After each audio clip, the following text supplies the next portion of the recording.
Hi there, as promised, I wanted to talk today in this video about passionate perseverance, about the power of perseverance and grit. It's so often when we're wanting to achieve something big or something close to our heart, there's often very extreme obstacles in our way. You could look at some of the most accomplished tennis players, for example, look at anyone who's achieved a goal. Elvis Presley was told that he shouldn't sing, that he couldn't hold a tune. There's always someone in your ear that's trying to tell you that you don't have what it takes. I think it was Van Gogh who said that if you hear a voice within telling you you can't paint, then you should pick up the brush. So if there's anyone that I admire more, I can't think of them. I think Van Gogh is just such an inspiration to us all. The painting behind me I've just been working on today, and it's called A Hopeful Heart. And I think the thing with passionate perseverance is you have to hang on to the energy of hope.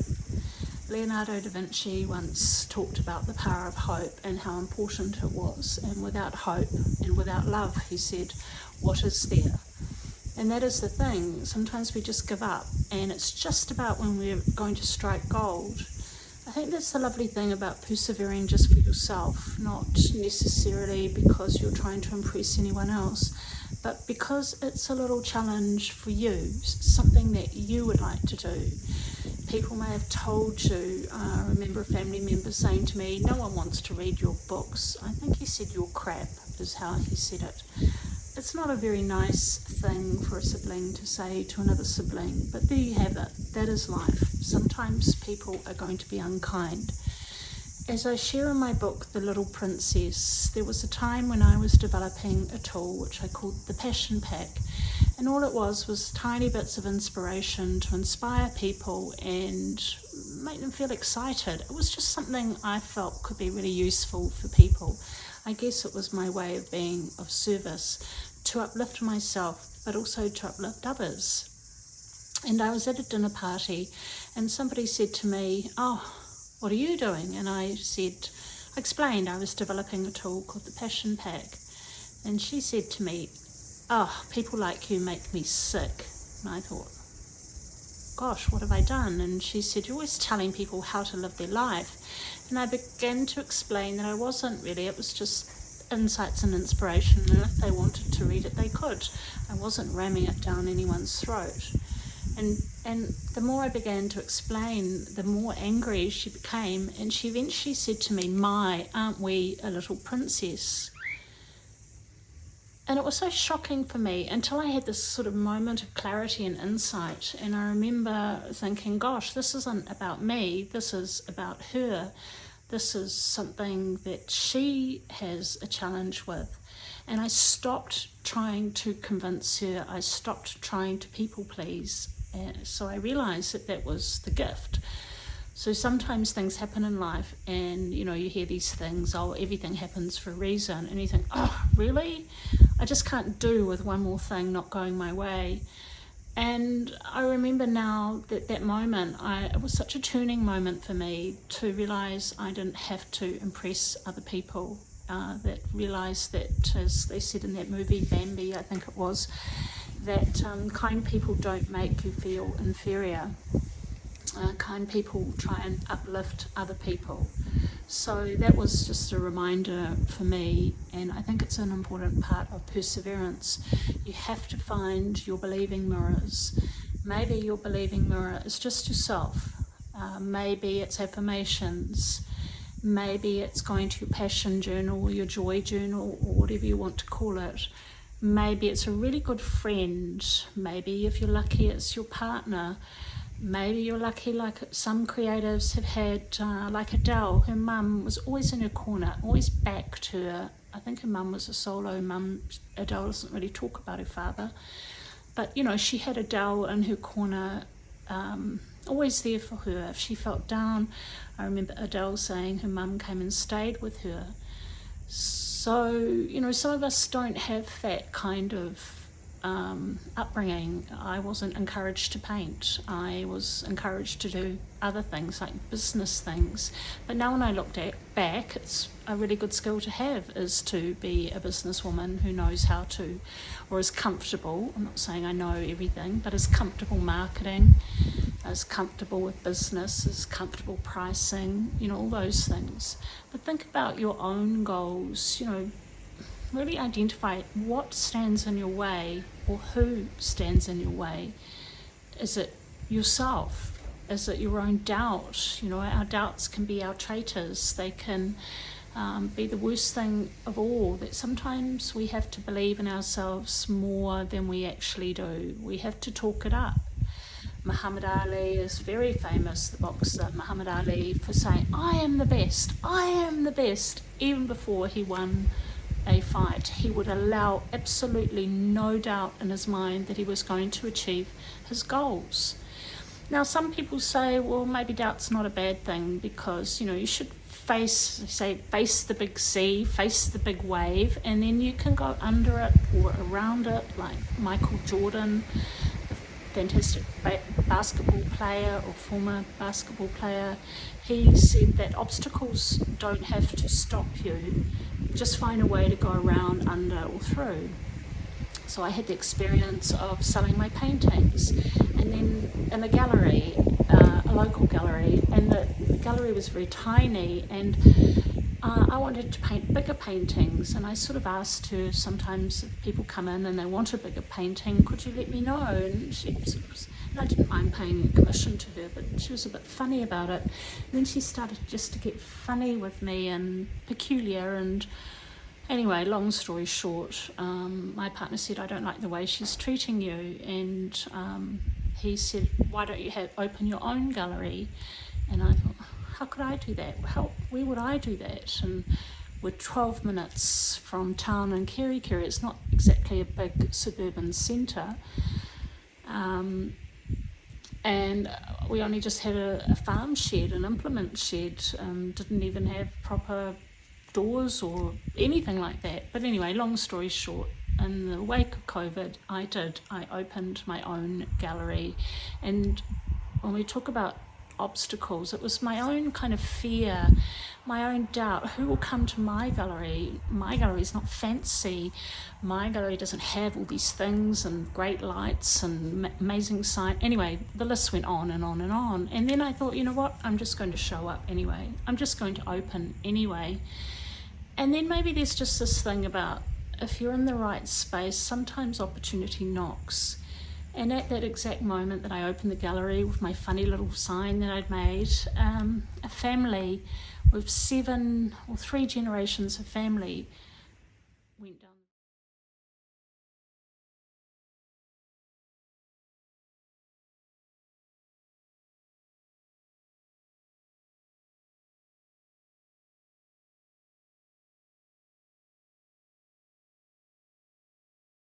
Went down the road and saw my flag and came up, and they brought 3 paintings, and my partner at the time said, no one's going to see that flag.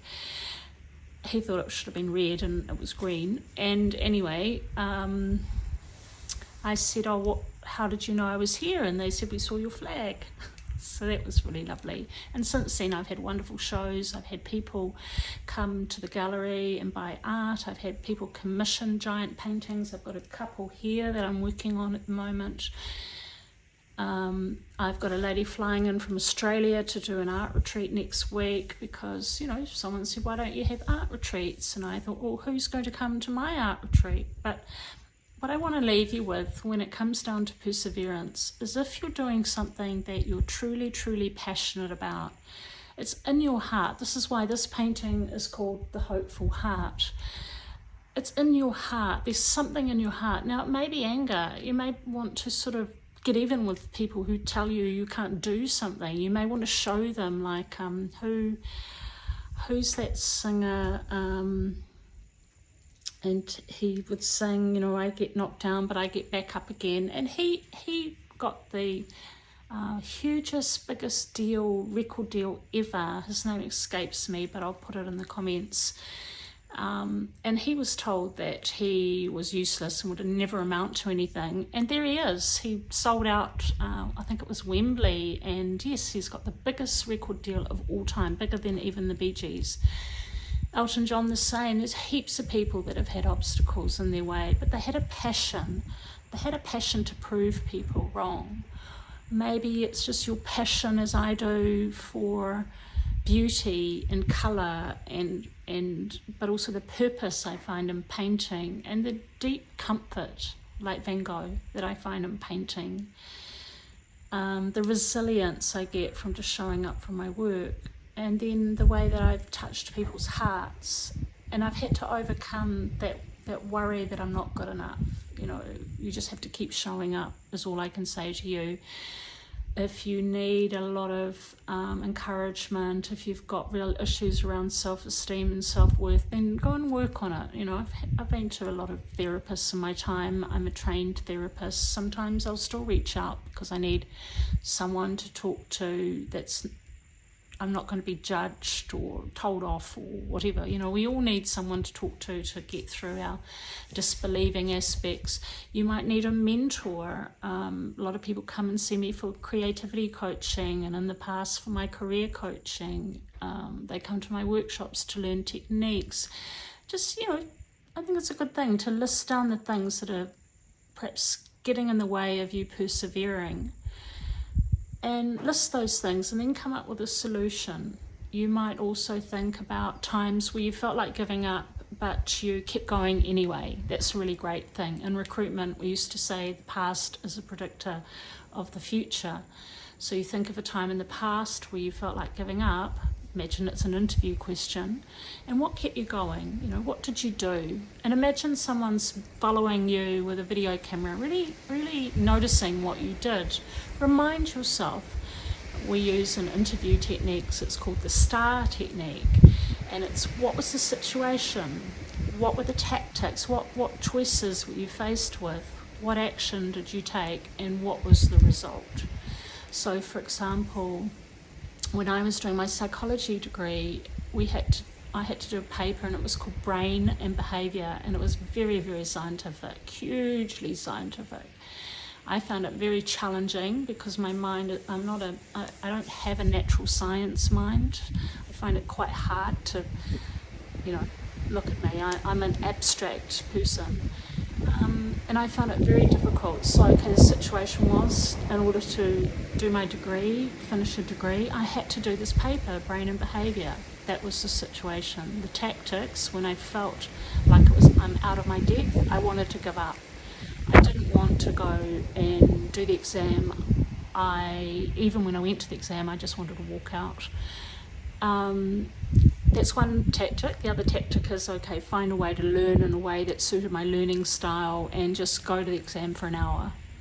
That's actually what I chose. So the action was, I got lots of visual images and I got a model of the brain, and I did it differently. I used my own learning style, and I used a lot of colour and mind mapping and things like that. So, I worked with my natural inclination, and I worked really hard on the paper. And yes, I made, one of my actions was a decision. I wasn't going to endure that exam for 3 hours. I was just going to do what I could do, not freak out, and leave. And I did. I left after 2 hours, and I got a B+. A B+. I was floored. I couldn't believe it. I got far more than I thought I would get. Here's the girl at school C, and I flunked English. I got a B+ in a university exam for a psychology degree. So that's the result. So sometimes I feel like giving up about stuff frequently. I feel despairing, and I don't know, things just cave in, and especially if you're not looking after your health, your well-being, your mental health, your physical health, eating the wrong foods, not exercising, not meditating, various things like that. So it is a holistic package, and so that I would say that to you as well for perseverance. Make sure that you're really looking after yourself. Nothing weakens your confidence or your mood more than drinking too much alcohol or smoking or eating crap food, or being around negative people, or reading negative media, or just what you say to yourself. I mean, the weather's been dreadful, but if I keep going on about the weather, I can't change it. So this other painting below me is called Summer Will Come Again. So I painted summer. Today I wasn't feeling that hopeful. I was feeling angry. So I painted this painting because I thought, well, what colour is anger? Red. And then I reminded myself, you don't want to be in those low vibrations. You want to use them because there's so much energy. And I threw paint down and I whacked this and that. And then I just naturally, I think that's a beautiful thing. You kind of come into this metamorphosis. You go from this energy of frustration, and then you naturally gravitate, at least I do, to beauty, to light. So you can see the yellows and the pinks and the oranges and the light greens and the joy, and now it's really joyful. And then I was loading so synchronicity can be a wonderful tool when you are persevering. I was loading a reel on my social media and a song came up, The Hopeful Heart. And I thought, that's the painting. That's the name of the painting. So I'd love to know what resonated. I'd love to know what worked for you. Don't forget, on Amazon, I do have a book around boosting self-esteem. There's another book also, Bounce, which is really good when you're feeling low, and also the Resilience box set. But one of my favourites is How to Find Your Passion and Purpose. And I believe it'll never let you down. Your passion is a gift from spirit, and your purpose to uplift others, or whatever it is. Persevere with your passion. Keep persevering. Don't give up. You may in the short term, like Elvis did, he had to drive trucks for a while, but he kept singing. So, obviously you've got to still be paying the bills and things, but that's where a career combo, which is another book of mine on Amazon, sometimes we all have to do a career combo just to juggle things. So there you go. I'll leave you with a little image of the hopeful heart, and yes, I hope this has been helpful for you, because if you want to create magic and miracles in your life, then it's so important that you keep going, that you keep persevering. Magic and miracles happen when you keep showing up. A bit like this painting. I showed up, and a bit like Van Gogh, he could paint a couple of sunflower paintings, which are now sort of almost priceless, in a matter of hours, because he just put that emotion into his painting. And of course he'd been painting for many years, so it came a lot quicker to him. But sometimes it's really good to go more quickly, and sometimes it's good to go slow.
I hope you enjoyed this video. If you would like more information about my books, my artworks, creativity tips, online courses, and in-person art retreats, please visit my website, thejoyfulartist.co.nz. And please do like this video and subscribe to my channel for more content like this.